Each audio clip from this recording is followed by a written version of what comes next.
Hello dear student, welcome back to Raja classes. In this video, I am going to teach you polity and the topic name is पंचायती राज। तो इस video में polity का पंचायती राज जो topic है उस पर discuss किया जाएगा बिकॉज कि ये बहुत ही ज़्यादा इम्पोर्टेंट टॉपिक होता है। हर एग्ज़ाम में चाहे वो यूपीएससी हो या स्टेट पीसीएस हो या फिर कोई भी छोटे बड़े एग्ज़ाम हो, हर एग्ज़ाम में इससे एक क्वेश्चन ज़रूर आता है या फिर समटाइम 2 से 3 क्वेश्चन ज़रूर पूछा जाता है। तो इसलिए ये चैप्टर बहुत ही ज़्यादा मोस्ट इम्पोर्टेंट है, जिसे हम लोग इंग्लिश में कहते हैं लोकल गवर्नमेंट। क्लियर है? तो आई होप कि आपको ये समझ में आ गया होगा कि ये कितना ज़्यादा इम्पोर्टेंट चैप्टर है। तो शुरू करते हैं। तो सबसे पहले हम लोग यहाँ पंचायती राज के बारे में देखेंगे कि पंचायती राज क्या होता है। जैसा कि आप यहाँ देख रहे हैं कि भारत में पंचायती राज शब्द का अभिप्राय ग्रामीण स्थानीय स्वशासन पद्धति से है। जैसा कि मैं आपको पहले ही बताया हूँ, पंचायती राज का मतलब होता है लोकल गवर्नमेंट, यानी आप कह सकते हैं कि रूरल गवर्नमेंट। क्लियर है? तो पंचायती राज का मेनली जो मीनिंग होता है वो है ग्रामीण स्थानीय स्वशासन पद्धति। क्लियर है? नेक्स्ट है कि यह भारत के सभी राज्यों में जमीनी स्तर पर लोकतंत्र के निर्माण हेतु राज्य विधानसभाओं द्वारा स्थापित किया गया है। मतलब कि ये भारत के सभी राज्यों में लगभग है, जो कि एक जमीनी स्तर पर आप कह सकते हैं कि लोकतंत्र के निर्माण हेतु राज्य के विधानसभाओं द्वारा इसे स्थापित किया गया है। जैसा कि आपको पता है कि गांधी जी का ये सपना था कि लोकतंत्र जो है ग्रामीण स्तर तक जाए, या फिर आप कह सकते हैं कि गांधी जी का ये सपना था कि पंचायती राज को लागू करना। क्लियर है? नेक्स्ट है, इसे ग्रामीण विकास का दायित्व सौंपा गया। मीन्स ये हुआ कि पंचायती राज को दायित्व ये सौंपा गया कि ग्रामीण विकास, यानी पंचायती राज का दायित्व होगा कि वो गांव का विकास करे। क्लियर है? नेक्स्ट है कि 1992 के 73वें संविधान संशोधन अधिनियम द्वारा इसे संविधान में शामिल किया गया। जैसा कि आपको पता है कि 73वां संविधान संशोधन जो कि 1992 में हुआ था, इसे पंचायती राज को संविधान में शामिल किया गया और यू कैन से कि इसे एक कॉन्स्टिट्यूशनल स्टेटस मिल गया, या फिर आप कह सकते हैं इसे संवैधानिक दर्जा मिल गया, यानी पंचायती राज को। क्लियर है? आई होप कि ये आपको समझ में आ गया होगा। अब नेक्स्ट है जो कि पंचायती राज का विकास से रिलेटेड यहाँ डिस्कस किया जाएगा। तो हम लोग ये देखते हैं कि पंचायती राज का विकास कैसे हुआ। अब यहाँ पर एक कुछ समिति के बारे में डिस्कस किया जाएगा। तो बलवंत राय मेहता समिति, आपको पता होगा कि बलवंत राय मेहता समिति का संबंध पंचायती राज से है। तो बलवंत राय मेहता समिति मेनली कौन कौन से सिफारिश दिया है ना पंचायती राज से रिलेटेड, वो देखते हैं। सबसे पहले तो यहाँ देख लेते हैं बलवंत राय मेहता समिति का गठन कब हुआ। तो यहाँ आप देख रहे हैं कि जनवरी 1957 में भारत सरकार ने सामुदायिक विकास कार्यक्रम, यानी सामुदायिक विकास कार्यक्रम जो है भारत सरकार के द्वारा 1952 में स्थापित किया गया था। क्लियर है? तो 1957 में बलवंत राय मेहता समिति का गठन हुआ था। तो वही यहाँ पर मेंशन है कि जनवरी 1957 में भारत सरकार ने सामुदायिक विकास कार्यक्रम यानी 1952 में जो स्थापित हुआ था, तथा राष्ट्रीय विस्तार सेवा जो कि 1953 में स्थापित हुआ था, द्वारा किए गए कार्यों की जांच और उनके बेहतर ढंग से कार्य करने के लिए उपाय सुझाने के लिए एक समिति का गठन किया गया। अब यहाँ पर ये एक्चुअली कहना क्या चाह रहा है जैसा कि आपको पता होगा कि 1952 में सामुदायिक विकास कार्यक्रम का गठन किया गया था जवाहरलाल नेहरू सरकार के द्वारा। उस समय ये हुआ कि मतलब पंचायत को विकास के लिए ये सामुदायिक विकास कार्यक्रम का गठन हुआ था, जो कि एक आप कह सकते हैं कि केंद्र लेवल पे था, यानी सेंट्रल लेवल पे था ये। बट यहाँ से इसमें आप ये कह सकते हैं कि जब कोई अगर केंद्र से ग्रामीण स्तर के विकास की बात करेगा तो ये पॉसिबल नहीं होता है। तो यहाँ पर ये सामुदायिक विकास कार्यक्रम आप कह सकते हैं कि उतना ज़्यादा सक्सेस नहीं हुआ था। तो इसके कार्य की जांच के लिए ये समिति बनाया गया था, जिसका नाम है बलवंत राय मेहता समिति। आई होप कि आपको यहाँ समझ में आ गया होगा। नेक्स्ट है कि इस समिति के अध्यक्ष बलवंत राय मेहता थे। वैसे जितना भी समिति होता है उसका जो नाम रहता है, तो उस समिति के नाम से आप समझ सकते हैं कि उसके अध्यक्ष कौन है, बिकॉज के अध्यक्ष के नाम पर ही समिति का नाम रहता है। तो अगर बलवंत राय मेहता समिति की बात कर रहे हैं तो इसके अध्यक्ष बलवंत राय मेहता थे। क्लियर है।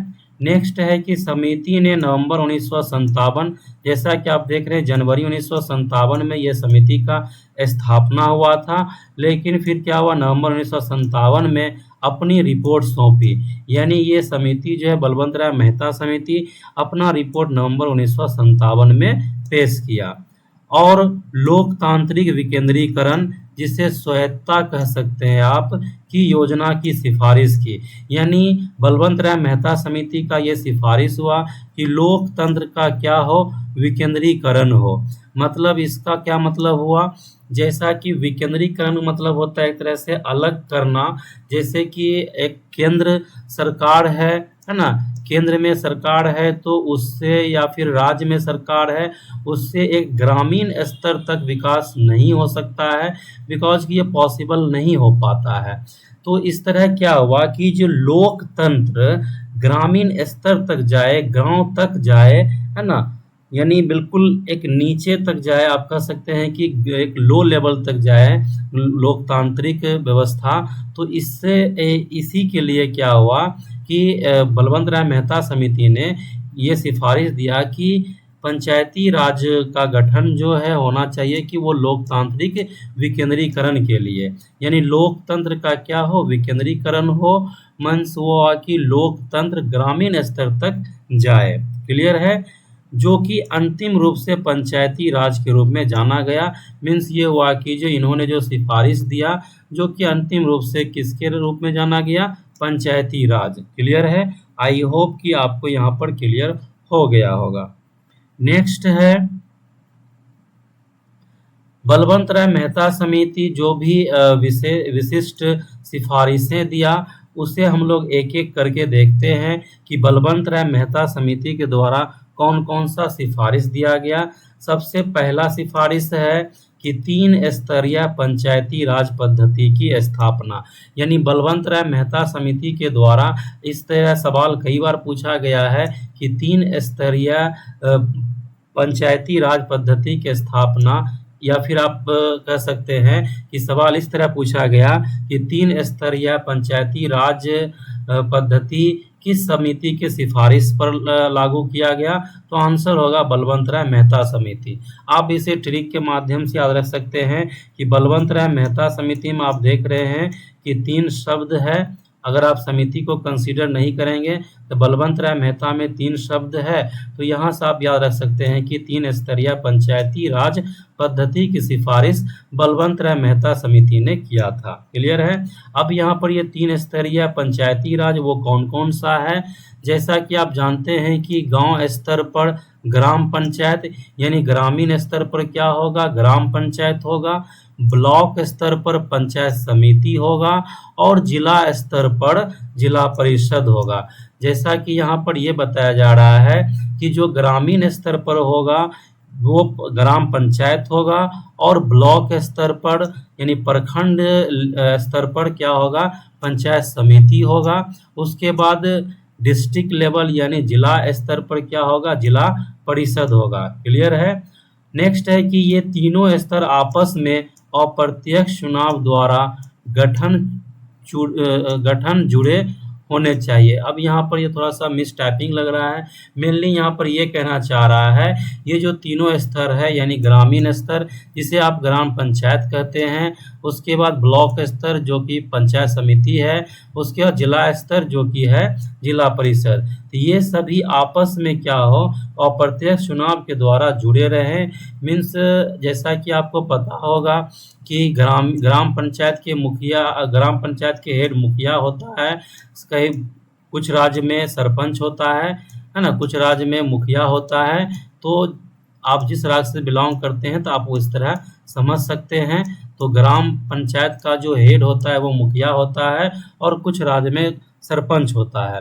उसी तरह क्या होता है कि ब्लॉक स्तर पर पंचायत समिति है, तो पंचायत समिति में से ही और क्या होता है, ब्लॉक में अलग अलग पंचायत होता है, तो कई पंचायतों का पंचायत समिति में से क्या होता है, एक दो या तीन खड़ा होता है, उसी में से एक प्रमुख का चुनाव होता है, जिसका मतलब कि जिसका चयन जो है या जिसका चुनाव जो है वो दिया जाता है किसके द्वारा, पंचायत समिति के द्वारा। यानी पंचायत समिति जो भी ब्लॉक स्तर में जितने ही पंचायत है उसमें जितने ही पंचायत समिति बनता है, उसी में से वो अपने में से ही एक प्रमुख को चुनता है। तो ये अप्रत्यक्ष चुनाव के माध्यम से होता है। क्लियर है? तो यही यहाँ पे कह रहा है कि अप्रत्यक्ष चुनाव के द्वारा ये जुड़े होते हैं। उसके बाद फिर क्या होता है कि जिला स्तर पर जो जिला परिषद होता है, यहाँ भी क्या होता है कि ब्लॉक में या फिर जिला में कई जिला परिषद होता है, तो ये जिला परिषद में से ही अपने में से ही एक अध्यक्ष या चेयरमैन को चुनता है, जो कि अप्रत्यक्ष चुनाव के माध्यम से होता है। तो इसीलिए यहाँ पर मेंशन है कि अप्रत्यक्ष चुनाव के माध्यम से या फिर अप्रत्यक्ष चुनाव से ये तीनों स्तर जो है जुड़े होने चाहिए। ये बलवंत राय मेहता समिति का सिफारिश था। क्लियर है? नेक्स्ट है कि ग्राम पंचायत की स्थापना प्रत्यक्ष रूप से चुने प्रतिनिधियों द्वारा होना चाहिए। मीन्स यहाँ पर जो बताया गया है कि ग्राम पंचायत की जो स्थापना होगा वो प्रत्यक्ष चुनाव के द्वारा होना चाहिए। प्रत्यक्ष चुनाव का मतलब ये होता है कि जब जनता स्वयं चुनाव में भाग लेती है, यानी जनता जब वोट करती है तो वो कहलाता है प्रत्यक्ष चुनाव। तो ग्राम पंचायत का जो गठन होगा उसमें जनता वोट करेगी, यानी वो अपने प्रतिनिधि को चुनेगी जनता खुद। इसीलिए यहाँ पर मेंशन है कि वो प्रत्यक्ष रूप से चुने प्रतिनिधियों द्वारा होना चाहिए। किसकी स्थापना? ग्राम पंचायत की स्थापना।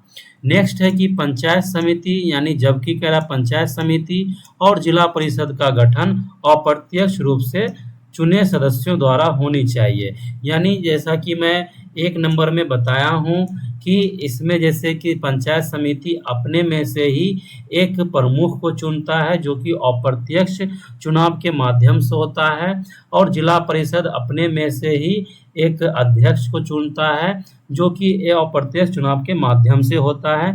ये अप्रत्यक्ष चुनाव इसलिए कहलाता है क्योंकि इसमें जनता भाग नहीं लेती है, जनता द्वारा चुने गए प्रतिनिधि भाग लेती है। क्लियर है? आई होप कि आपको दूसरा सिफारिश भी समझ में आ गया होगा। नेक्स्ट है कि सभी योजना और विकास के कार्य इन निकायों को सौंपे जाने चाहिए। यानी जो भी योजना चाहे वो राज्य सरकार के द्वारा पास किया गया हो या फिर लोकल गवर्नमेंट के द्वारा किया गया हो, ये सभी योजना और विकास का कार्य जो है ये तीनों निकायों को सौंपे जाने चाहिए, चाहे वो ग्राम पंचायत हो या पंचायत समिति हो या फिर जिला परिषद हो। क्लियर है?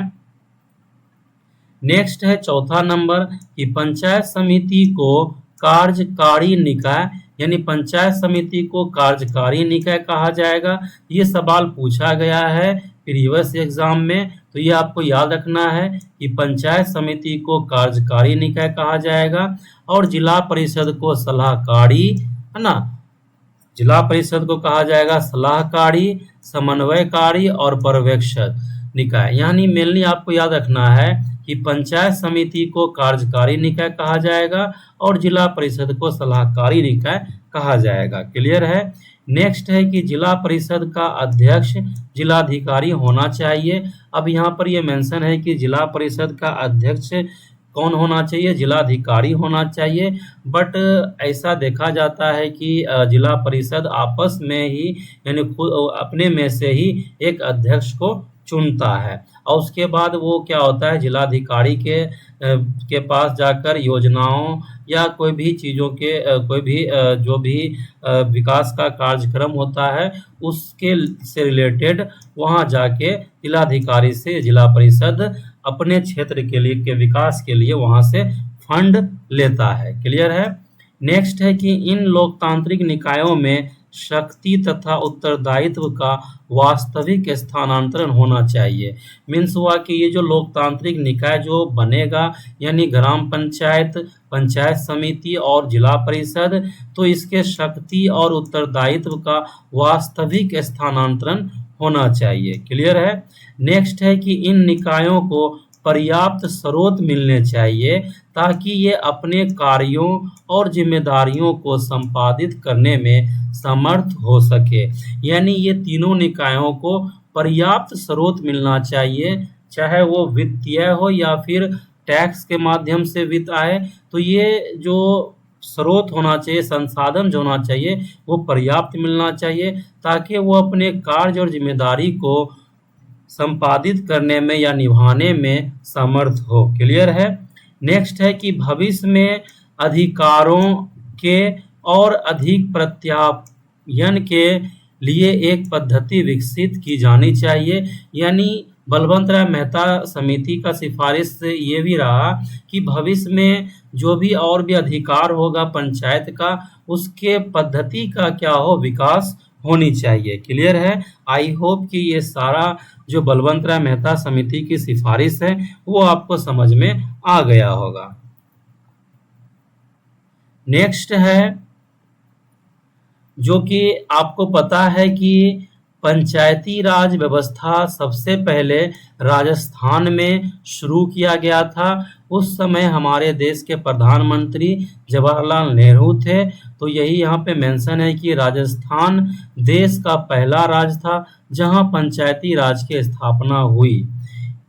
इस योजना का उद्घाटन 2 अक्टूबर 1959 को राजस्थान के नागौर जिले में तत्कालीन प्रधानमंत्री पंडित जवाहरलाल नेहरू ने किया था। याद रखना है कि पंचायती राज अगर पूछा जाएगा किस राज्य में सबसे पहले शुरू हुआ तो आंसर होगा राजस्थान। राजस्थान के किस जिले में? नागौर जिले में। कब हुआ? तो 2 अक्टूबर 1959। बिकॉज की समटाइम्स डेट भी पूछ दिया जाता है और समटाइम्स जिला पूछा जाता है, समटाइम्स राज्य पूछा जाता है, तो आपको तीनों याद रखना होगा। क्लियर है। नेक्स्ट है कि इसके बाद आंध्र प्रदेश ने इस योजना को 1959 में लागू किया। यानी समटाइम्स पूछा जाता है कि राजस्थान के बाद कौन से राज्य पंचायती राज को लागू किया, तो आंसर होगा आंध्र प्रदेश, जो कि आंध्र प्रदेश भी 1959 में ही लागू कर दिया गया था। आंध्र प्रदेश भी क्या हुआ 1959 में लागू कर दिया था। क्लियर है। इसके बाद अधिकांश राज्यों ने इस योजना को प्रारंभ किया। क्लियर है। अब नेक्स्ट जो है वो है अशोक मेहता समिति। पिछले स्लाइड में हम लोग बलवंत राय मेहता समिति देखे थे, जिससे बलवंत राय मेहता समिति का सिफारिश मेनली आपको याद रखना है कि वो त्रिस्तरीय पंचायती राज व्यवस्था को लागू करने के लिए उनका सिफारिश था और अशोक मेहता समिति का सिफारिश था द्विस्तरीय। क्लियर है। तो ये याद रखना है। नेक्स्ट है कि यहाँ पर दिसंबर 1977 में जनता पार्टी की सरकार ने अशोक मेहता की अध्यक्षता में पंचायती राज संस्थाओं पर एक समिति को गठन किया।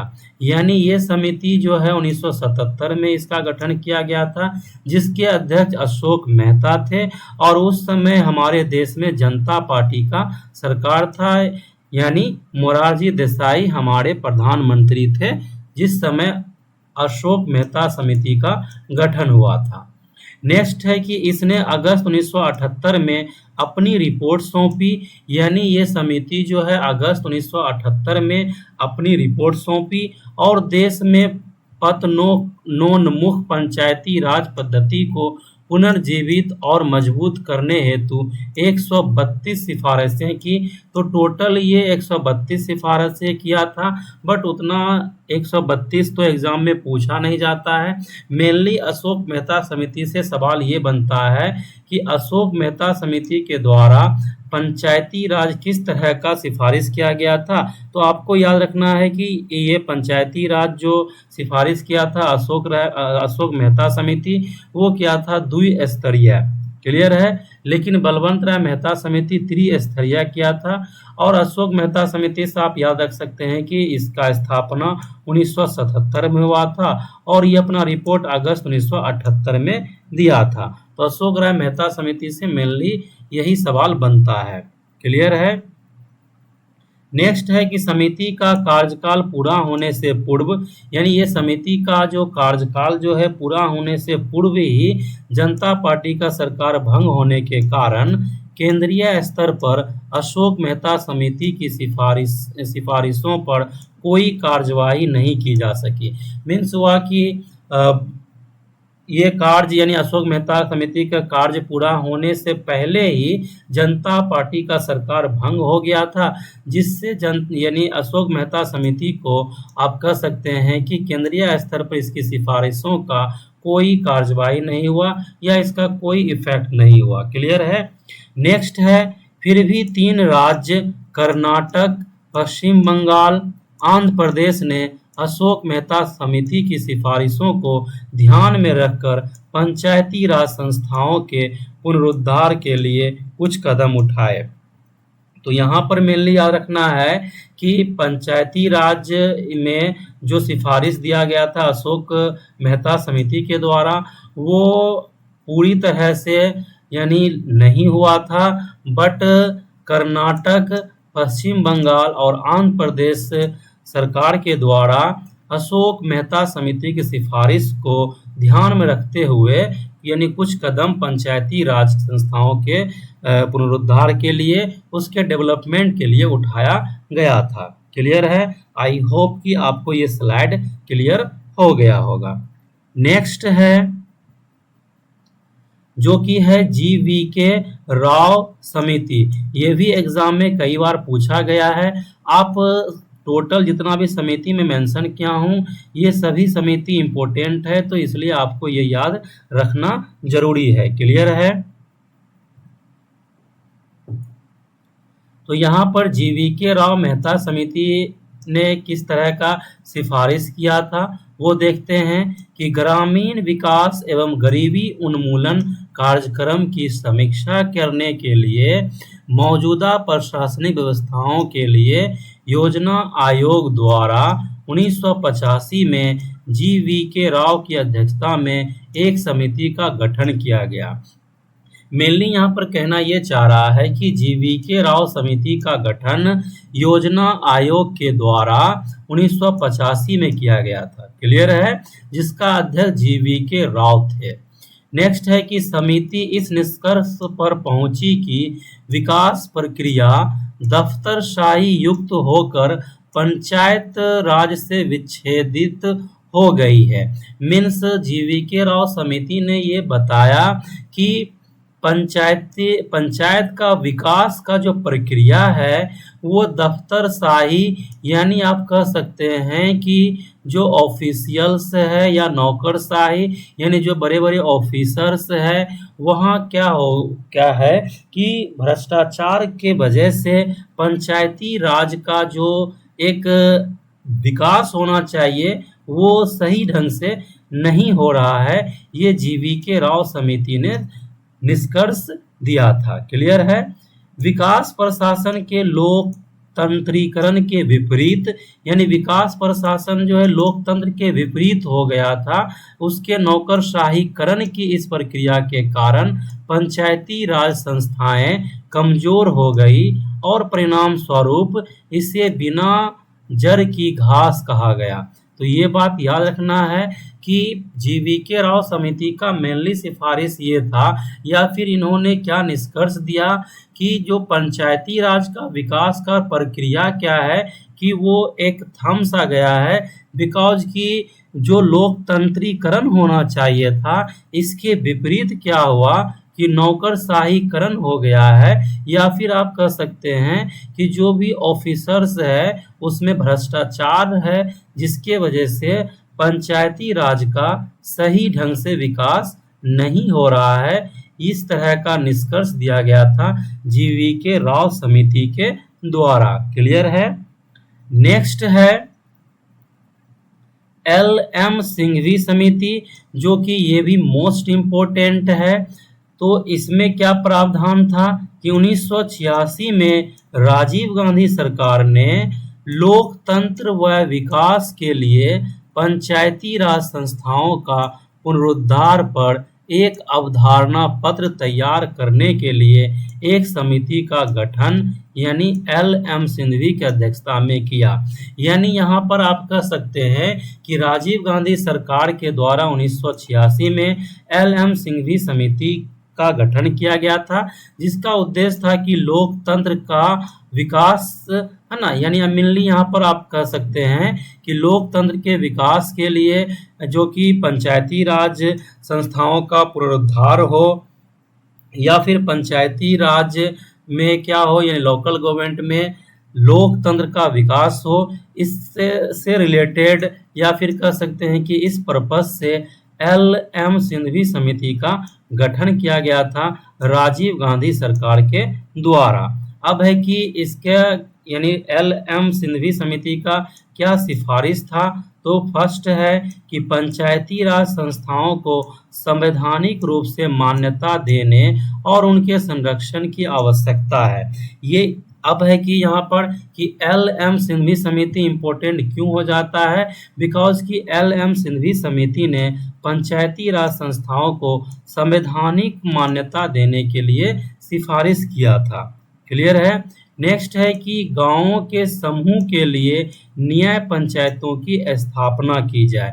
यानी एल.एम. सिंघवी समिति का यह सिफारिश था कि गांवों के समूह के लिए क्या हो, एक न्याय पंचायत हो, जिसे कि आप जानते हैं कि अलग अलग राज्यों में सरपंच के द्वारा ये न्याय पंचायत चलाया जाता है। तो ये सिफारिश किया गया था एल.एम. सिंघवी के द्वारा। मैं फिर से रिपीट कर दे रहा हूँ, एल.एम. सिंघवी समिति का जो गठन हुआ था वो 1986 में हुआ था राजीव गांधी सरकार के द्वारा, और इसका मेनली सिफारिश ये था कि पंचायती राज को संवैधानिक दर्जा दिया जाए। क्लियर है।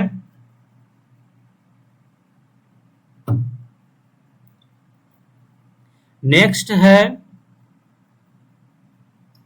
जो कि अब हम लोग देखेंगे कि पंचायती राज को जो संवैधानिक दर्जा दिया गया था वो किस अधिनियम के द्वारा दिया गया था। तो आपको पता होगा कि 1992 का 73वां संशोधन जो हुआ था अधिनियम था, यानी 1992 का संविधान का 73वां संशोधन जो हुआ था, उसके तहत पंचायती राज को संवैधानिक दर्जा दिया गया था। तो इस अधिनियम ने भारत के संविधान में एक नया खंड 9 सम्मिलित किया, यानी 9 भाग। आपको पता है कि पंचायती राज भाग 9 में है, तो यही यहाँ पर मेनली मेंशन किया गया है। और इस समय सरकार किसका था, पी.वी. नरसिम्हा राव का। याद रखना है क्योंकि समटाइम्स एग्जाम में ये भी पूछा गया है कि 73वां संविधान संशोधन के समय भारत के प्रधानमंत्री कौन था, तो याद रखना है पी.वी. नरसिम्हा राव। क्लियर है। नेक्स्ट है कि इसे पंचायतें नाम से इस भाग में उल्लेखित किया गया, यानी जो पंचायती राज जो है ये खंड 9 में यानी भाग 9 में पंचायतें नाम से इसे उल्लेखित किया गया, या फिर आप कह सकते हैं कि मेंशन किया गया। उसके बाद है कि अनुच्छेद 243 से 243(9) तक इसे मतलब कि सम्मिलित किया गया, या फिर आप कह सकते हैं इसमें इस तरह का प्रावधान किया गया। या यहाँ पर मेनली यहाँ पर ये कहना चाह रहा है कि पंचायती राज को अनुच्छेद 243 से लेकर 243(9) तक मेंशन किया गया। क्लियर है। नेक्स्ट है कि इस अधिनियम ने संविधान में एक नई 11वीं अनुसूची या फिर 11वीं सूची जोड़ा। आपको पता होगा कि हमारे संविधान में टोटल है 12 अनुसूची, लेकिन जिस समय संविधान लागू हुआ था उस समय 8 अनुसूची था। तो यहाँ पर यही बताया जा रहा है कि पंचायती राज 11वीं अनुसूची में है। क्लियर है। इस सूची में पंचायतों की 29 कार्यकारी विषय वस्तु है। तो ये सवाल कई बार एग्जाम में पूछा गया है, पंचायती राज्यों के लिए कितने विषय हैं? तो याद रखना है कि 29 विषय है। और ये 29 विषय जो है इसका प्रावधान किस अनुच्छेद में है? तो वो याद रखना है कि अनुच्छेद 243 जी। क्लियर है। जी यहाँ पर हिंदी फ़ॉन्ट में लिखा हुआ है, बट आपको यहाँ पर याद रखना है कि यहाँ पर आपको ये कहना चाह रहा है इंग्लिश का अल्फ़ाबेट जी, जो कि स्मॉल लेटर में लिखाया जाएगा। जैसा कि आपको पता होगा, सॉरी यहाँ पर कैपिटल में लिखाया जाएगा, कैपिटल लिखाया जाएगा। जैसा कि आपको पता होगा कि जो प्रावधान संविधान लागू होने के समय था, है ना, जिस समय संविधान लिखा गया उसी समय से जो प्रावधान हमारे संविधान में है तो वो स्मॉल ए में लिखा जाता है। अगर किसी अनुच्छेद में अगर वो सब क्लॉज रहता है तो वो स्मॉल लेटर में लिखा जाता है, चाहे वो स्मॉल ए या स्मॉल बी, इस तरह करके। लेकिन अगर वो बाद में जोड़ा गया तो वो कैपिटल लेटर में लिखा जाता है। इसीलिए यहाँ पर 243 जी जो होगा वो कैपिटल जी होगा। क्लियर है। नेक्स्ट है कि इस अधिनियम ने संविधान के 40वें अनुच्छेद को एक व्यवहारिक रूप दिया, जिसमें कहा गया कि ग्राम पंचायतों को गठित करने के लिए राज्य कदम उठाएगा और उन्हें उन आवश्यक शक्तियों और अधिकारों से विभूषित करेगा जिससे कि वे स्वशासन की इकाई की तरह कार्य करने में सक्षम हो। मतलब यहाँ पर यह है कि आपको पता है कि अनुच्छेद 40 एक नीति निर्देशक तत्व है, जिसमें कि अनुच्छेद 40 में पंचायती राज मेंशन है। और आपको ये भी पता होगा कि जो प्रावधान नीति निर्देशक तत्व में है वो राज्य के ऊपर डिपेंड करता है कि उसे लागू करे या ना करे। मीन्स है कि राज्य के पास अगर संसाधन है तो वो लागू करेगा, अदरवाइज नहीं करेगा। तो लेकिन क्या हुआ कि ये 1992 संशोधन में जो हुआ था 73वां संशोधन, तो पंचायती राज को संवैधानिक दर्जा दे दिया गया। अब इसमें क्या हुआ कि इसमें मेंशन कर दिया गया कि राज्य इसे गठित करने के लिए कदम उठाएगी, यानी पंचायती राज का गठन करने के लिए कौन कदम उठाएगी? राज्य। क्लियर है। आई होप कि यहाँ पे आपको समझ में आ रहा होगा और आपको ये सेशन अच्छा लग रहा होगा। क्लियर है। नेक्स्ट है जो कि मोस्ट इम्पोर्टेंट है, बिकॉज कि ये पेशा अधिनियम है। तो हम लोग यहाँ देखेंगे कि पेशा अधिनियम क्या है। तो इसका फुल फॉर्म भी आपको याद रखना है, क्योंकि अलग अलग एग्जामों में इसका फुल फॉर्म भी पूछा गया है। तो पेशा का फुल फॉर्म होता है Panchayat extension to scheduled areas. ये पेशा अधिनियम 1996 में लाया गया था। तो ये क्या है देखते हैं। सबसे पहले यहाँ पर है 1996 का पेशा, जिसे विस्तार अधिनियम भी कहा जाता है। 1996 का पेशा पंचायतों से संबंधित संविधान का भाग 9 5वीं अनुसूची में वर्णित क्षेत्रों पर लागू नहीं होता है। यानी 5वीं अनुसूची में जो भी क्षेत्र वर्णित है उस पे लागू नहीं होता है। ये 1996 के पेशा अधिनियम में प्रावधान था। क्लियर है। हालांकि संसद इन प्रावधानों को कुछ अपवादों तथा संशोधनों सहित उक्त क्षेत्रों पर लागू कर सकती है। मतलब कि संसद में कुछ प्रावधानों के द्वारा, है ना, ये लागू किया जा सकता है। क्लियर है। इस प्रावधान के अंतर्गत संसद ने पंचायतों के प्रावधान अधिनियम 1996 पारित किया, जिसे पेशा एक्ट अथवा विस्तार अधिनियम कहा गया। क्लियर है। तो नेक्स्ट है कि वर्तमान में 10 राज्यों में 5वीं अनुसूची क्षेत्र आते हैं, जैसा कि है आंध्र प्रदेश, तेलंगाना, छत्तीसगढ़, गुजरात, हिमाचल प्रदेश, झारखंड, मध्य प्रदेश, महाराष्ट्र, ओडिशा और राजस्थान। तो ये सभी पांचवी अनुसूचित क्षेत्र है। तो यहाँ पर आप कह सकते हैं कि ये भाग 9 जो है पंचायती राज, ये यहाँ लागू नहीं होगा, यानी इसके कुछ क्षेत्र में। और नेक्स्ट स्लाइड में हम लोग इसके बारे में डिटेल में देखेंगे कि पेशा अधिनियम एक्चुअली है क्या।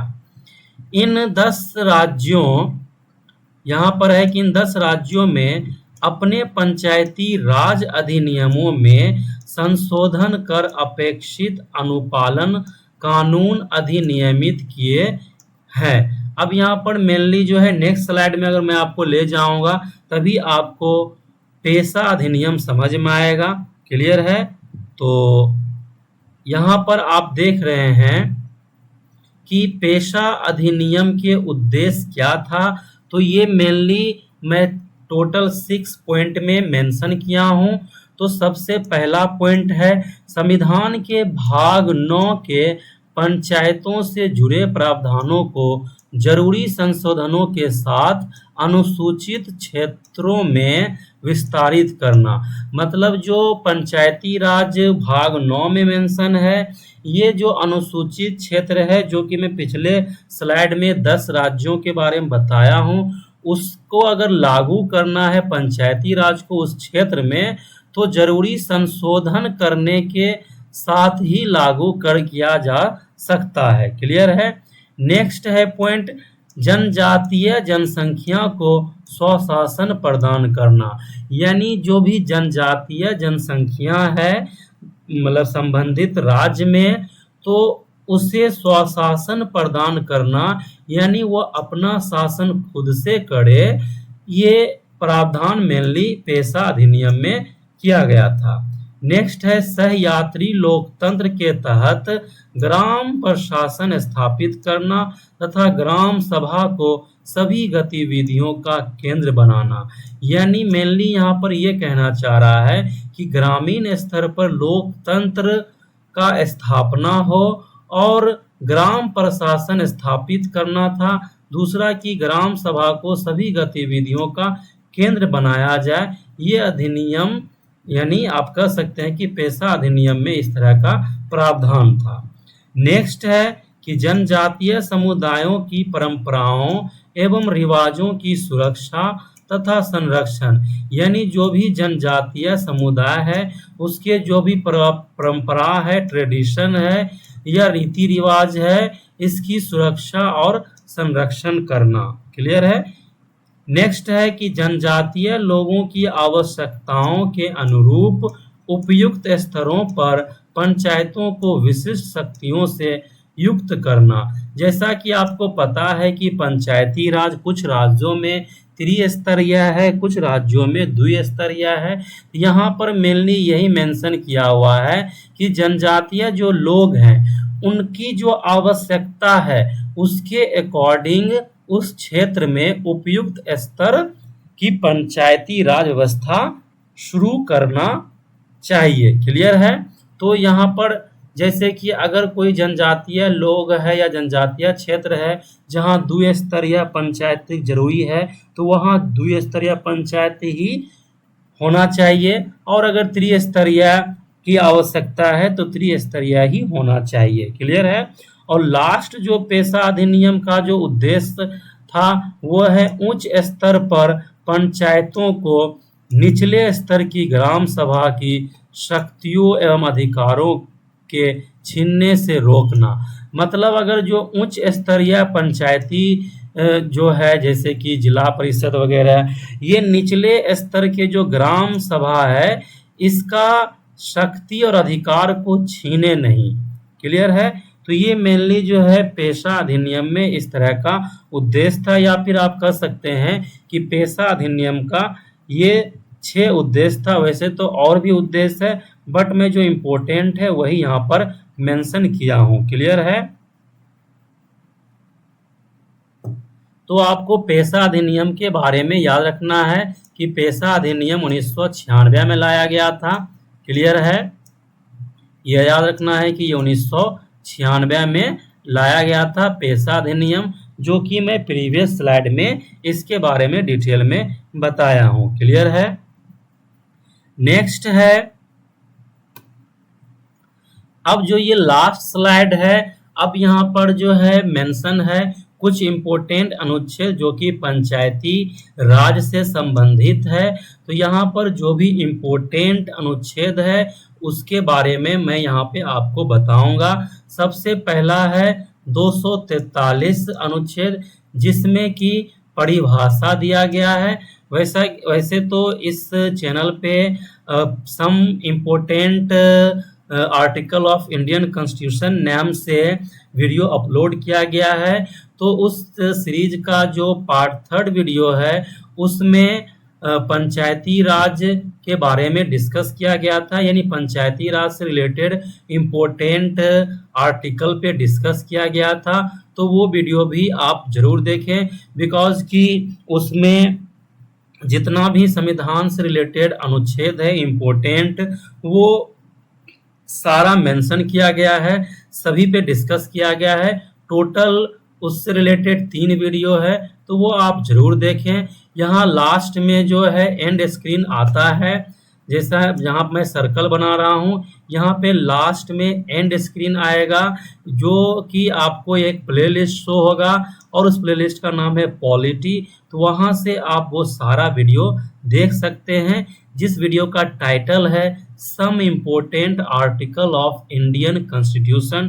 टोटल 3 वीडियो है। अगर आप वो सारा वीडियो देख लेते हैं तो आपको सभी अनुच्छेद पर कमांड हो जाएगा, जो एग्जाम में बार बार रिपीट करके पूछा जाता है। क्लियर है। नेक्स्ट अनुच्छेद यहाँ पर है 243A। तो 243A में ग्राम सभा है।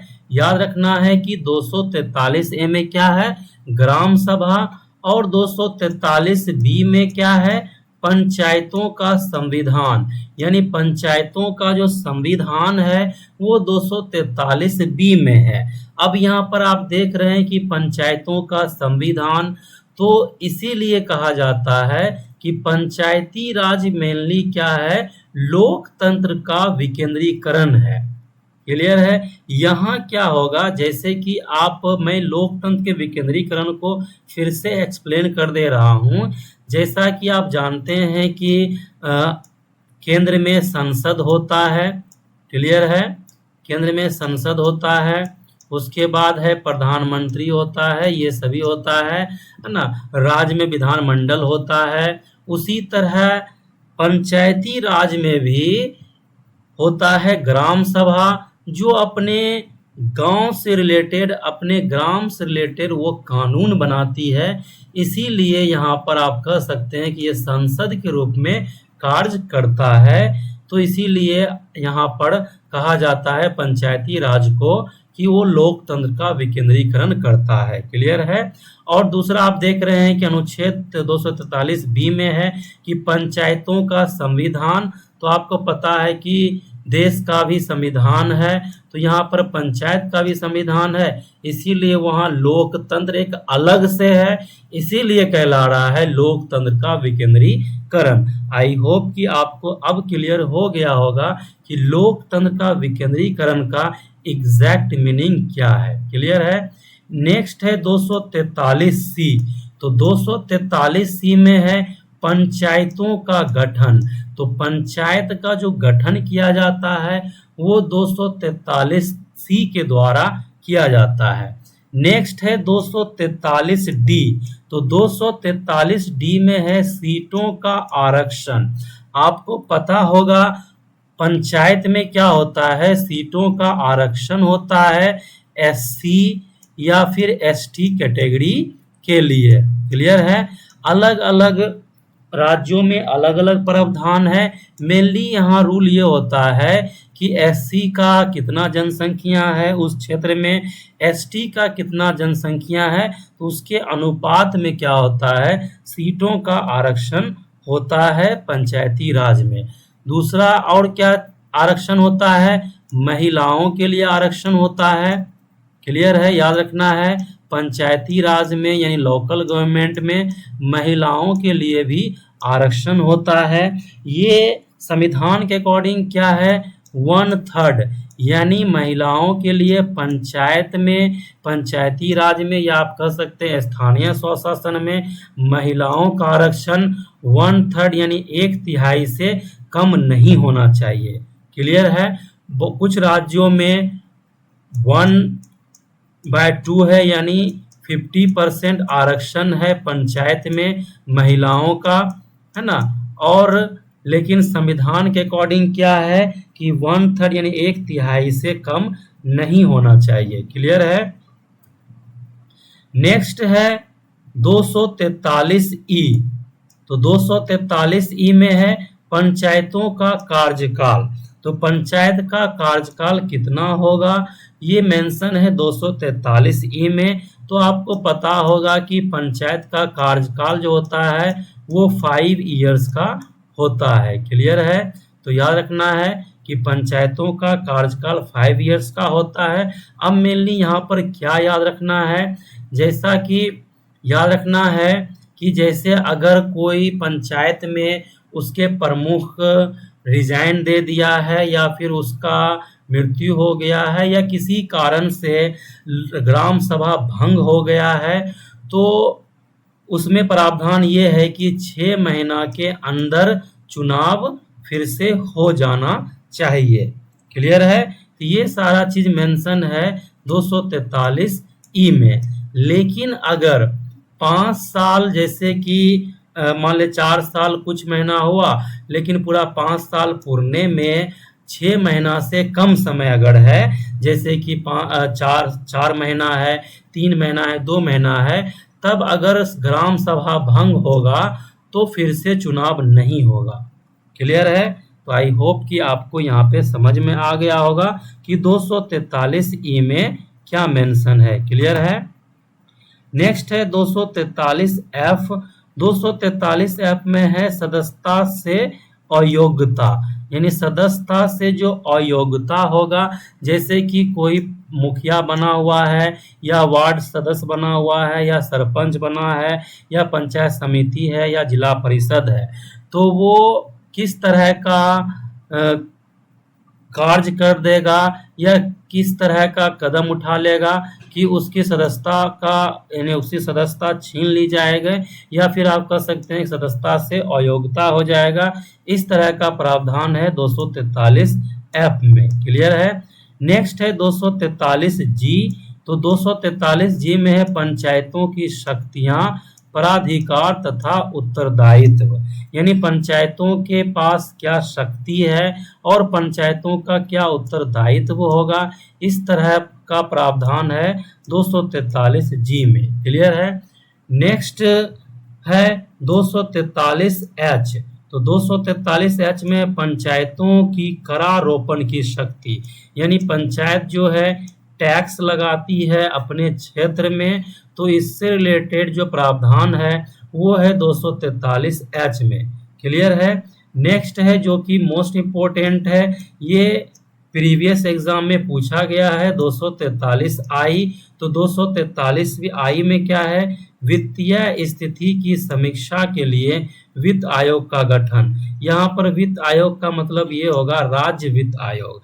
तो राज्य वित्त आयोग क्या होता है कि पंचायती राज या पंचायत को फंड देती है। तो इस तरह का प्रावधान जो है वो 243 आई में है। क्लियर है।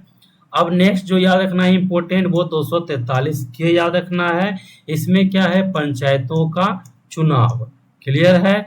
तो यहाँ पर आप देख सकते हैं कि ये जो मेन जो इम्पोर्टेंट अनुच्छेद है वो मैं यहाँ पर एक्सप्लेन किया हूँ। अब नेक्स्ट जो है वो है, आप याद रख सकते हैं नेक्स्ट कि 243 ओ। तो 243 ओ में है चुनावी मामलों में न्यायालयों के हस्तक्षेप पर रोक, यानी पंचायती राज का जो भी चुनाव होगा उसमें न्यायालयों का हस्तक्षेप पर रोक है, कुछ प्रावधान में है, ऐसा नहीं है कि कंप्लीटली रोक है। या उसमें ये मेंशन है यानी 243 ओ में किस तरह के प्रावधान पर रोक है। तो अब सवाल बनता है कि वो कौन सा प्रावधान है जिस पे रोक है, तो वो एग्जाम में पूछा नहीं जाता है, उतना डिटेल में जाने की ज़रूरत नहीं है। क्लियर है? तो आई होप कि आपको ये सारा स्लाइड क्लियर हो गया होगा जो कि पंचायती राज से रिलेटेड था। क्लियर है? तो पंचायती राज बहुत ही मोस्ट इम्पोर्टेंट टॉपिक होता है। जैसा कि मैं स्टार्टिंग में ही बताया था कि पंचायती राज से हर एग्ज़ाम में 1 से 2 क्वेश्चन ज़रूर पूछा जाता है, चाहे वो बड़ा एग्ज़ाम हो या छोटा एग्ज़ाम हो, हर एग्ज़ाम में एक क्वेश्चन पंचायती राज से कन्फर्म पूछा जाता है। अगर आप ये वीडियो को अच्छे से समझ जाते हैं, इस टॉपिक को अच्छे से समझ जाते हैं, तो आप कह सकते हैं कि किसी भी एग्ज़ाम में 3 से 4 नंबर फिक्स हो जाएगा। क्लियर है? आई होप कि आपको समझ में आ गया होगा। Okay, thank you, have a nice day, take care.